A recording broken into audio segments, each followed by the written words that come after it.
Back in 1516, this brilliant English lawyer, Thomas More, he publishes a book. And this book, it's short, it's kind of weird, and it's so provocative that it's been haunting the world for centuries. It was called Utopia, and it was so powerful, so influential, that it gave its name to an entire genre of fiction. I mean, think about that. We use that word all the time now for any vision of a perfect society. But here's the thing about More's vision. It was anything but simple. And as we're about to see, it's just as much a nightmare as it is a dream. So Moore's book asks this really simple but really radical question. What if we could just start over? What if we could design a society from the ground up, completely free from all the inequality, the corruption, the violence of our own time? I mean, it's a powerful fantasy, right? And Moore's answer is this island nation that is somehow both a perfect paradise and a perfect prison. Okay, so to really get Utopia, you first have to understand the world that created it. This dream of a perfect society, it wasn't born in a vacuum. Nope. It was a direct reaction to what was basically a waking nightmare. 16th century England. And More, he does not pull any punches in his critique. He describes a society with this parasitic upper class, a nobility that just lives in idle luxury off the sweat and labor of their exploited tenants. He saw a world where the vast majority of people were just grinding away endlessly just to feed the appetites of a tiny, wealthy few. And it wasn't just about the money either. The laws themselves, More argued, were basically just tools to protect the rich. You had these vicious punishments being handed out for petty crimes that were born of pure desperation. Meanwhile, the powerful were scheming for more land, dragging their countries into one pointless war after another. It's from this grim reality that the dream of Utopia finally emerges. So Moore's alternative is this remote island he calls Utopia. It's a society that has been engineered from top to bottom to eliminate all of Europe's problems. It's a world built not on tradition or faith or the whims of kings, but on pure, cold, calculating reason.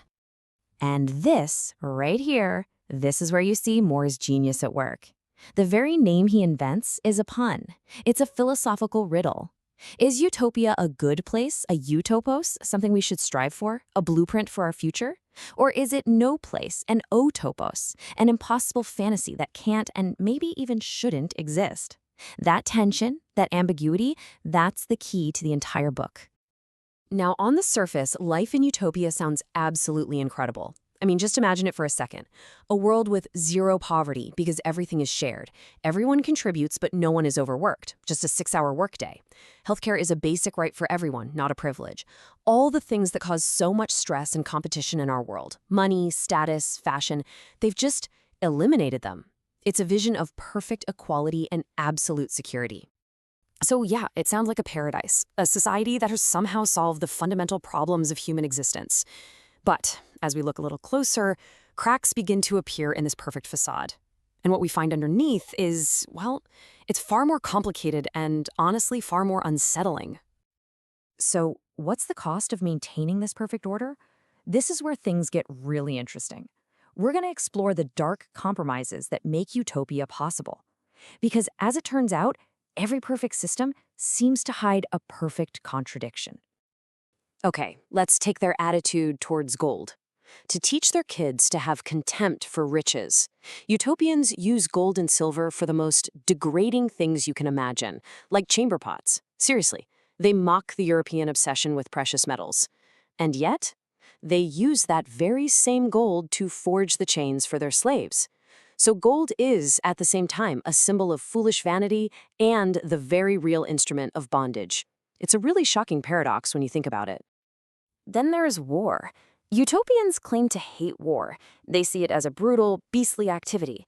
But their definition of a just war is, let's say, disturbingly broad. If another nation has land that they aren't using productively enough, the utopians feel totally justified in just taking it by force. And when they do go to war, they'd rather not get their own hands dirty. No, they hire these brutal foreign mercenaries to do the killing for them, essentially outsourcing the violence that's necessary to maintain their own peaceful existence. And what about all that harmony and community? Well, it's built on a foundation of total control. Everyone's doors are unlocked, not as a sign of trust, but because privacy literally doesn't exist. You can't even travel to the next town without what is basically an internal passport. And here's the most chilling part. If you're caught discussing politics outside of designated meetings, the punishment is death. The communal good has completely erased individual freedom. There are no secrets in Utopia, and there's absolutely no dissent. This number, 54, really encapsulates the sheer crushing uniformity of it all. There are 54 cities on the island, and every single one is designed on the exact same blueprint. Same laws, same customs, same street layout. It's a society that's been optimized for efficiency and equality by basically stamping out individuality, spontaneity, and any kind of organic growth. It's perfect, sure, but it's also perfectly sterile. So after peeling back all these layers, we're left with a question that has been haunting readers for 500 years. Is Utopia a beautiful dream we should be striving for, or is it a totalitarian nightmare we should be terrified of? I think this quote just gets to the absolute heart of the mystery. Was Moore being earnest? Was he genuinely proposing this as an ideal society? Or was this whole thing a jest, a satire, a warning about where the relentless pursuit of perfection could lead us? The book gives you no easy answers. In fact, Moore even puts himself in the story as a character who questions this perfect world. He deliberately leaves us in suspense. Ultimately, the power of Utopia is that it works on both of these levels at the same time. It inspires us to imagine a world without poverty, without injustice, without war. But it also forces us to confront a really terrifying possibility that in eliminating all of our problems, we might also eliminate our own humanity, our freedom, our privacy, our very individuality. And that leaves us with a final, really unsettling question.